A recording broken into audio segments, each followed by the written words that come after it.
Bonjour, c'est Capucine et bienvenue donc dans cette vidéo. Comme on nous a conseillé un petit peu de télétravail, je me suis dit que c'était l'occasion de reprendre les vidéos sur YouTube.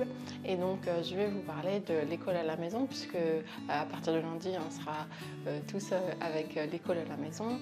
Nous, ça fait maintenant, mon fils a 7 ans, donc allez, on va dire que les premières années, c'est pas vraiment de l'école, donc ça va faire à peu près 5 ans qu'on fait l'école à la maison. Et puis j'avais envie de vous partager un petit peu notre expérience de cette école à la maison.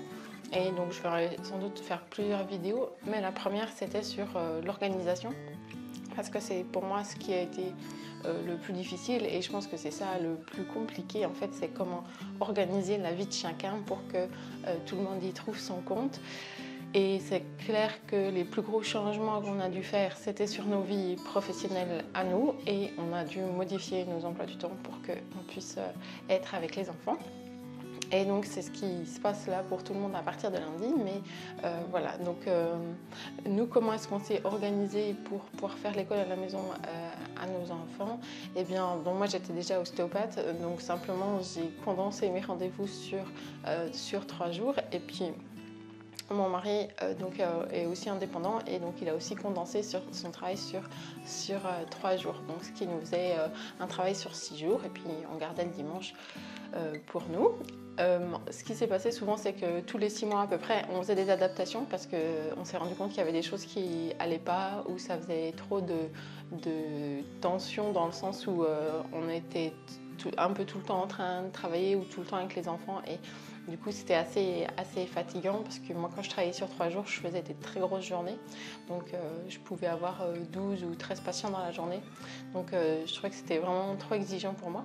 Donc régulièrement on faisait des adaptations, et à peu près tous les 6 mois, voilà, on se disait non, bon là c'est pas possible, c'est trop contraignant, et puis on essayait une autre version. Et puis donc voilà, on a pris une nounou aussi, qui était une ancienne enseignante, donc qui nous déchargeait 2 demi-journées. Et ça, c'était vraiment agréable. Et puis malheureusement, elle s'est cassée la clavicule, donc depuis septembre, on n'avait plus de nounou.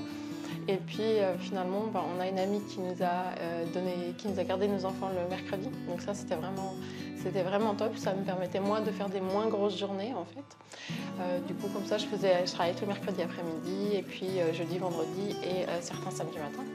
C'est aussi pour ça que j'ai développé cette chaîne YouTube. C'était pour pouvoir travailler de manière différente et pas impacter le temps que j'avais avec les enfants, puisque je pouvais me lever un petit peu plus tôt, faire les vidéos et faire ça à d'autres moments où les enfants, j'avais pas besoin de m'en occuper. Là par exemple, il est 7 h le matin, puis mes enfants ils dorment encore, et du coup je vais sans doute tourner 3 vidéos, et puis j'essaierai peut-être d'en mettre une en ligne, et puis ensuite j'irai courir, parce que c'est important pour moi d'aller courir. Et ensuite je m'occuperai des enfants, et c'est mon mari qui ira travailler. Et puis sans doute que cet après-midi on passera un petit peu de temps en famille, parce qu'on est quand même dimanche.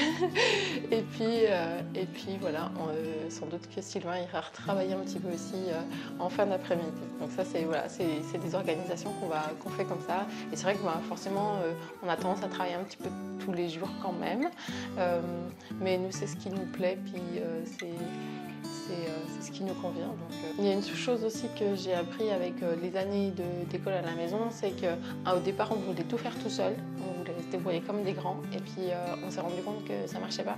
Et donc c'est vrai qu'à partir de là, j'ai commencé à oser demander de l'aide, et demander à ce qu'on me garde ponctuellement les enfants. Et ça, c'est vraiment quelque chose qui m'a bien soulagée, parce que sinon c'était trop tendu tout le temps en fait. On était tout le temps en train d'essayer de pouvoir travailler, mais s'occuper des enfants. Puis donc c'était le fait d'oser demander de l'aide, c'était vraiment quelque chose qui a beaucoup changé. Ma belle-mère a pris les enfants une semaine pendant les vacances, une semaine l'été. Mes parents aussi ont pris un petit peu le relais plus ponctuellement. Et donc c'est les amis, les voisines. J'ai demandé à mes voisines, est-ce que tu peux me garder mes enfants 2 heures, et puis je pouvais travailler sur quelque chose. Voilà, donc j'ai aussi appris que j'étais pas toute seule, et que, vous savez, on dit il faut un village pour élever un enfant. Et puis particulièrement quand on fait l'école à la maison, je pense que c'est vraiment bien d'avoir des gens qui peuvent aussi prendre le relais avec vous. Donc ça, c'était l'organisation pour nous. Et après, il y a aussi l'organisation pour les enfants. Nous, on a beaucoup de matériel. Je ferai une vidéo sur la pédagogie et tout ça qu'on a utilisé, les différents essais, parce que bien sûr, on essaye des trucs, puis ça marche pas, puis on essaye autre chose. Voilà, c'est comme ça dans la vie. Mais globalement, moi, je trouve qu'ils sont beaucoup plus concentrés le matin. Des fois, ils pouvaient attaquer des trucs à 7 h le matin. Et ils voulaient faire des expériences, apprendre des trucs. Et puis, après, c'était plutôt... ils avaient une phase où ils avaient besoin de jouer. Et puis, il y avait aussi le soir, ils aimaient beaucoup qu'on leur lise des histoires. Donc, on lisait beaucoup d'histoires. J'essayais toujours de sortir au moins une fois dehors, parce que bien sûr, si vous suivez cette chaîne depuis un moment, vous savez aussi que je suis passionnée par le mouvement. Donc, c'était vraiment important pour moi que les enfants puissent aller un petit peu dehors, jouer, bouger, faire des choses. Et j'espère que cette vidéo vous a plu. J'essaierai de faire une vidéo un peu plus complète sur les outils qu'on a utilisés pour l'école à la maison. Vous pouvez vous inscrire dans le lien juste en dessous, puis vous recevrez tous les liens sur les apprentissages, les réflexes archaïques, comment ils peuvent perturber les apprentissages.